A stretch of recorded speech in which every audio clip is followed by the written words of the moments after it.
Okay, guys, I made this video to just show you some of the stuff that's talked about in the new IGS with Foreflight. Um, Probably not covering it all, but I'll at least show you a couple of things I can recall right now. So first off, the Hilo guys, when they build a flight plan in Foreflight, how you do it is hit this from the map page, you hit the FPL. You probably already did this. I already built a flight plan. But on the left side, it has the profile. On the top left button where it says T6B right now, if you click that, you'll get a list. And you can see on each of these profiles, it says it's TW-5. That means Training Wing 5 made these. And so what the Hilo guys are showing their students is in order to update the call sign, because when you click on these, for example, you can't change things. See, I'm trying to change the call sign. It will not let me change that.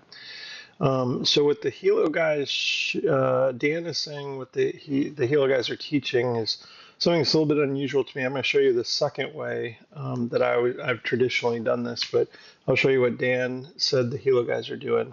So they hit the view button next to the profile that they want, and then they go down to the bottom and they create a copy. So they hit copy aircraft. Now you can see there's a second copy of T6B. Now this one is editable. So they can go in here and they could say copy. I'll just call this copied 1-1, okay, or copied 1. And then they can change whatever else they want with this. So this is, and then they can use that profile when they do their flight plan. The problem with that I see for them with this is then from now on, whenever they do a new flight, they can come in and they can update to the new call sign based on what tail number aircraft they're using. The problem with this is that this will not get updated, this copied version. So if Training Wing 5 changes the profile for the T6B, they have to remember to delete whatever copied versions and then redo what I just showed you. There is another way. I'll show you that. In fact, I'm going to use the Training Wing 5 profile, and I'll show you that as we go through. Now, next thing we're going to look at is how to build or to file a flight plan, which he talks about in the 1801 version. Before we do that, we need to get some information from our nav log. So the bottom right-hand corner of this FPL window that's open, hit nav log, and you'll see all the different waypoints. So EET for the 1801 goes all the way to the initial approach fix. So you got to go, basically, long story short, is you need to go all the way to the initial approach fix. You total up all the leg times and figure out that number, and you can, add in your holding and routes or whatever as well. But you need that number because you have to, because Foreflight, when it files a flight plan, it does not actually use EET. It uses time between the airports, so airport to airport, total time. And so technically, you would need to update the EET. I don't know if anyone's actually going to do that, but that's technically the most correct way that we're supposed to do it for 1801s. All right, so what you need to do in order to file the flight plan is, first off, there's little icons on the bottom of this FPL window on the left, and one of them looks like a suitcase. We're going to hit that button, and you can see that you can hit the blue button pack, and that will take their NOTAMs, their TFRs, their segments. But also, before we do that, let's look at the graphic. So you can see their whole route here is surrounded by a gray bubble. Let me zoom in. So what that means is everything inside that bubble, it will download all those airports, weather, segments, NOTAMs, everything in there is going to be downloaded in that bubble. So anyway, you hit pack, it'll download everything. Cool. And then now we're ready to file. So how we file is on the again, on those bottom icons, next to that suitcase one, there's a box with an arrow. That's called a share icon. Anyway, we hit the share icon, and then it'll open this window. You hit flights, and it will send it to those bottom tabs, and the flight tab has opened. And the top one selected in blue on the left is the flight plan that we just filed. Now, in here, it is possible to change your departure time if you didn't already do that. You can see that there as well. You can change the profile or the aircraft profile again if you want to. I'm just going to leave it the same. There's a couple other features if you want to look at this, but nothing else. Now, before we file, they may want a weather brief. So you can see there's some little icons at the top of this page, navlog, briefing, and so forth. Anyway, hit briefing, and depending on how you have your Foreflight set up, it should give you a graphical briefing.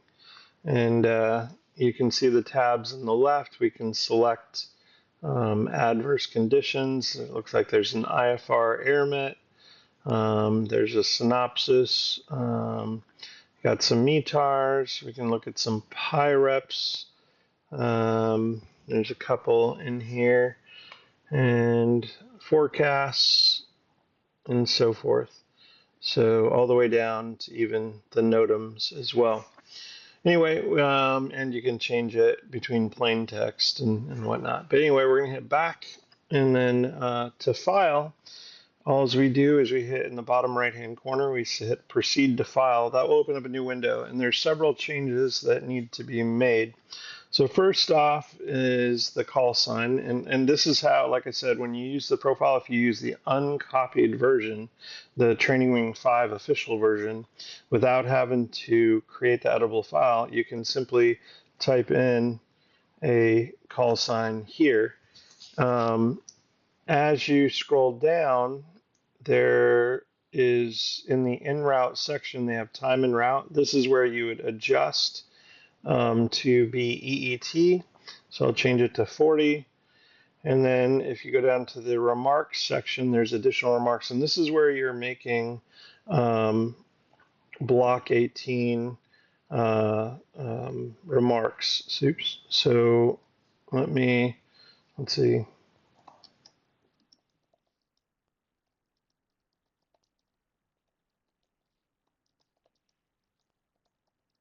And then I'll show you how all this works just to prove it's all going to work. But there's more to change. So we got to go all the way down to the emergency section. In the emergency section where it says survival equipment remarks,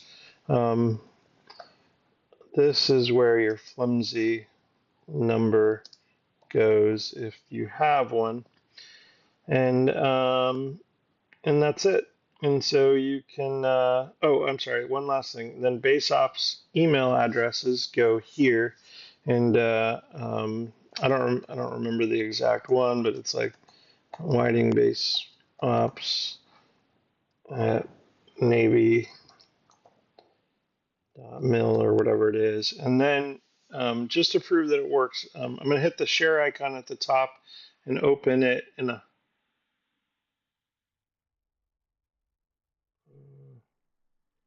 that's because we have something weird on here in our route. I'm going to take it out just so we can see. Oops.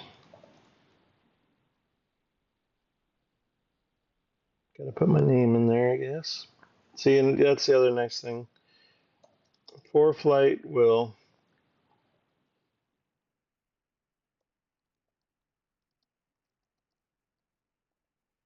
warn you if there's a problem. Anyway, so I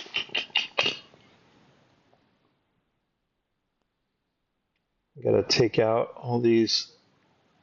I have some weird. I accidentally had some weird stuff in the route, so let me just delete that out real quick. Okay.